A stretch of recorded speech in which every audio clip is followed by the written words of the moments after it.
संजय शर्मा, आपका स्वागत है। मैं अभी शीतल जी के पास जाऊँ, लेकिन उसके बाद संजय जी, मेरा सवाल आपसे है। सवाल इस बात को लेकर, अखिलेश यादव खम्मम चले जा रहे हैं। राहुल गांधी की भारत जोड़ो यात्रा में जाने के उनके पास वक्त नहीं है। तो अखिलेश यादव को केसीआर कितनी मदद कर देंगे चुनाव में? अगर आप 80 सीटें हैं, यहां पर अगर अखिलेश यादव जो भाजपा विरोधी विपक्षी दल है, अगर उनको एकजुट करें, उनके साथ मीटिंग करें, उनके साथ स्ट्रेटेजी बनाएं, तो शायद ज्यादा उनको फायदा होगा, बशर्ते कि केसीआर के सामने जाके खम्भम में रैली करने में। आशुतोष जी, देखिए, इसमें फायदा एक सांकेतिक अखिलेश यादव को ज्यादा मिल रहा है। केसीआर को भी दोनों तरफ से फायदा मिल रहा है। केसीआर एक मैसेज देना चाहते हैं कि जब मैं अपनी राष्ट्रीय पार्टी बनाता हूं तो देश के जो बड़े नेता हैं, अरविंद केजरीवाल हैं, भगवंत मान हैं, केरल के सीएम हैं, अखिलेश यादव हैं, ये सब मेरे फोरम में आते हैं।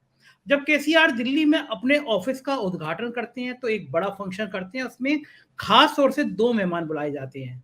पहले कुमार स्वामी है और दूसरे अखिलेश यादव हैं।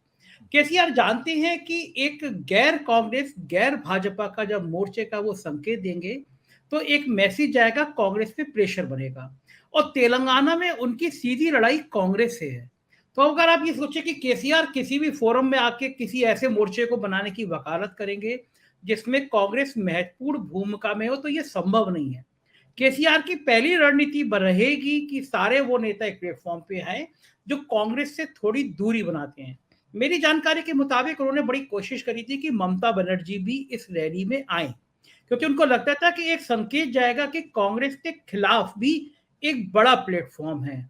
और जो तेलंगाना में हालत थी अभी भारत जोड़ो यात्रा में, वो ज्यादा नाराज केसीआर इस बात से हुए थे कि वहां पे राहुल गांधी ने आरोप लगा दिया था कि केसीआर बीजेपी की बी टीम है। तो इस बात से तेलंगाना के सीएम भड़के हुए थे कि हम यहाँ पे, हमारी बेटी के यहाँ सीबीआई आ रही है, हमारे यहाँ ईडी आ रही है और हम पे आरोप लगाया जा रहा है। तो अखिलेश यादव को वो बुला के एक संकेत देना चाहते थे कि उत्तर प्रदेश के बड़े नेता भी हमारे साथ हैं। 2024 के लिए अगर आशुतोष जी, मुझे लगता है कि अगर प्रधानमंत्री नरेंद्र मोदी का अश्वमेध रथ का जो घोड़ा है वो कोई रोक पाएगा तो या तो वो नीतीश होंगे या फिर वो उत्तर प्रदेश होगा। बीजेपी भी जानती है जो स्थिति बिहार में है, मध्य प्रदेश संजय जी, में। संजय जी, अखिलेश यादव अगर समझते हैं और वो एक बड़े प्लेयर के तौर पर उभर सकते हैं, क्योंकि 80 सीटें कम नहीं होती हैं, अगर उन्होंने बीजेपी की आधी सीटें भी कम कर दी तो राष्ट्रीय मंच पर चुनाव के बाद एक बहुत बड़े प्लेयर के तौर पर उभरेंगे। तो अखिलेश यादव क्यों नहीं बीजेपी विरोधी ताकतों को, चाहे मायावती हो, चाहे कांग्रेस पार्टी हो, चाहे दूसरी छोटी छोटी पार्टियां हो, उनको एकजुट करने की कोशिश करते हैं, उनको साथ लाने की कोशिश करते हैं? कम से कम यूपी के संदर्भ में तो करें, अपनी राजनीति को बढ़ाने के संदर्भ में तो करें। वो क्यों नहीं करते ऐसा?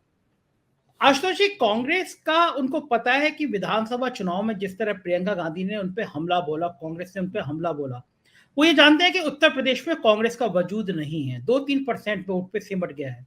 वो ये मैसेज देना चाहते हैं कि हम अगर कांग्रेस विरोधी मोर्चे में शामिल हो रहे हैं तो कांग्रेस से प्रेशर हो कि अगर पार्लियामेंट में वो कंप्रोमाइज कर रही है तो वो हमसे सिर्फ 2-3 सीटें मांगे, वो हमसे अमेठी मांगे, वो हमसे रायबरेली मांगे।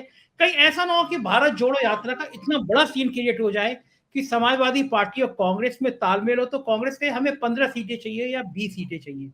तो एक मनोवैज्ञानिक कांग्रेस पे प्रेशर बनाना चाहते हैं अखिलेश यादव, इस तरह किसी भी मोर्चे में शामिल होकर कि भाई हम हमारे आपके साथ नहीं आना चाहते। कुछ दिन पहले अखिलेश यादव ने कांग्रेस के खिलाफ बयान भी इसी रणनीति के तहत दिया था।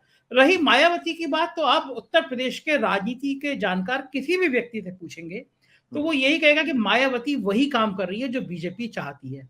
पिछले चुनाव में उन्होंने देखा, खतौली की विधानसभा के नतीजों ने समाजवादी पार्टी को थोड़ा उत्साहित किया है और बीजेपी को थोड़ा परेशान किया है।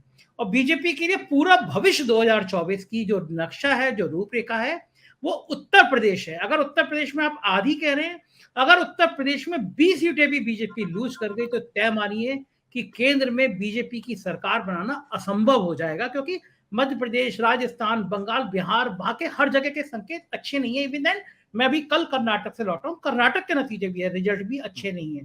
तो ऐसे में अखिलेश यादव कांग्रेस पे एक मनोवैज्ञानिक प्रेशर बनाएंगे कि अगर आपको सीटें लेनी है तो 3-4 ले लीजिए, वरना उत्तर प्रदेश के विधानसभा की तरह केवल एक विधायक जीतेगा और आपका कोई एमपी नहीं जीतेगा, अमेठी रायबरेली भी नहीं जीतेगा, तो आपकी फजीयत ज्यादा होगी। तो मैं ये मानता हूं केसीआर के साथ अखिलेश का कोई पॉलिटिकल फायदा नहीं है, लेकिन एक इमेज बिल्डिंग का फायदा है। अखिलेश यादव राष्ट्रीय राजनीति के परिदृश्य पर दिखाई दे रहे हैं, ये फायदा है।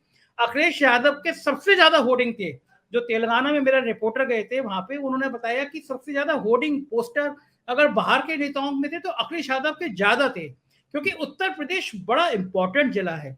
अखिलेश यादव को पार्टी दफ्तर के उद्घाटन में बुलाना, चार्टेड प्लेन से स्पेशल तेलंगाना बुलाना, एक बड़ा मैसेज दोनों नेताओं के, केसीआर के लिए भी और अखिलेश के लिए भी। कांग्रेस से प्रेशर बनाने की यह रणनीति है इन दोनों नेताओं की। सत्य हिंदी का ऐप डाउनलोड करें गूगल प्ले स्टोर पर।